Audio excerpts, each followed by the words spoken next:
Hi friends, welcome to Bani Nache kitchen. நம்ம இன்னைக்கு super சாஃப்டான பைனாப்பிள் ஸ்பாஞ்ச் கேக் தான் பார்க்க போகிறோம்.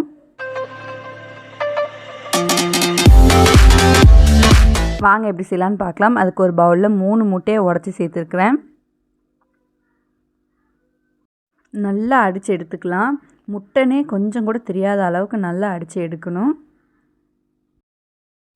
பாருங்கள், இந்த அளவுக்கு இருக்கணும். இப்போ இது 100 கிராம் சீனி நல்லா பவுடர் பண்ணி எடுத்து வச்சுருக்கிறேன்.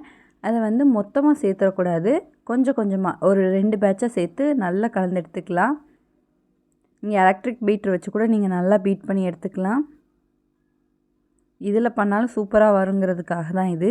ஒரு 2 ட்ராப்ஸ் அளவுக்கு பைனாப்பிள் எசன்ஸ் சேர்த்துருக்குறேன். சேர்த்துட்டு 150 கிராம் மைதா 2 பேட்சாக நல்லா சளிச்சிட்டு சேர்க்கணும். கட்டி எதுவும் இருக்கக்கூடாது. எல்லாத்தையும் சளிச்சு சேர்த்துட்டு அதை நல்லா பீட் பண்ணி எடுத்துக்கலாம். இப்போ இது கூட 1 spoon baking powder, 1/2 spoon baking soda சேர்த்துட்டு நல்லா பிளெண்ட் பண்ணிக்கலாம். பாருங்கள், இப்போவுமே எவ்வளோ நல்லா புஷ்ஷுன்னு இருக்குன்னு. இதுக்கு மேலே நல்லா பீட் பண்ணக்கூடாது, இல்லைனா அந்த புஷ்ஷுன்னு இருக்கிறது அடங்கிடும். இப்போ கேக் டின்னில் மாற்றிட்டு குக்கர் ஒரு 10 நிமிஷத்துக்கு முன்னாடி ப்ரீ ஹீட் பண்ணி வச்சுருக்கிறேன். அதுக்கப்புறமா அதில் உள்ளே வச்சுட்டு 1/2 மணி நேரம் மீடியம் ஃப்ளேமில் வச்சு எடுத்தாச்சுன்னா சூப்பர் சாஃப்டான ஸ்பாஞ்சியான பைனாப்பிள் கேக் ரெடி ஆகிருக்கும். ஒரு நைஃப் அப்படி உள்ளே வச்சு இன்சர்ட் பண்ணிவிட்டு பார்க்குறேன். நல்லா வெந்து வந்திருக்கு. இப்போ அதை நல்லா ஆறணும். கொஞ்சம் கூட சூடு இருக்கவே கூடாது. ஆறுனதுக்கப்புறமா நம்ம டீமோல்ட் பண்ணிடலாம். பாருங்கள், கொஞ்சம் கூட ஒட்டவே இல்லை. எவ்வளோ சூப்பராக வந்திருக்குன்னு.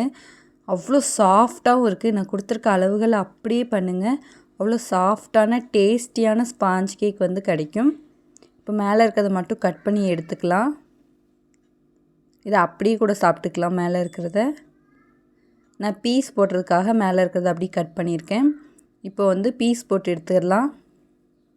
அவ்வளோதான், சூப்பர் சாஃப்டான ஸ்பாஞ்ச் கேக் வீட்டிலே ரெடி ஆகிட்டு கடையில் போய் வாங்கணும்னு அவசியமே கிடையாது.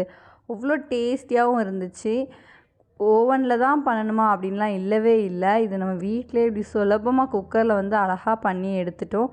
இந்த மாதிரி அளவுகளில் நான் சொல்லியிருக்க அளவுகளில் கொஞ்சம் கூட அளவு மாறாமல் அப்படியே செஞ்சு பாருங்கள். அவ்வளோ டேஸ்டியான கேக் ரெடி ஆகிட்டு. ஓகே, நெக்ஸ்ட் வீடியோவில் பார்க்கலாம். தேங்க்ஸ் ஃபார் வாட்சிங்.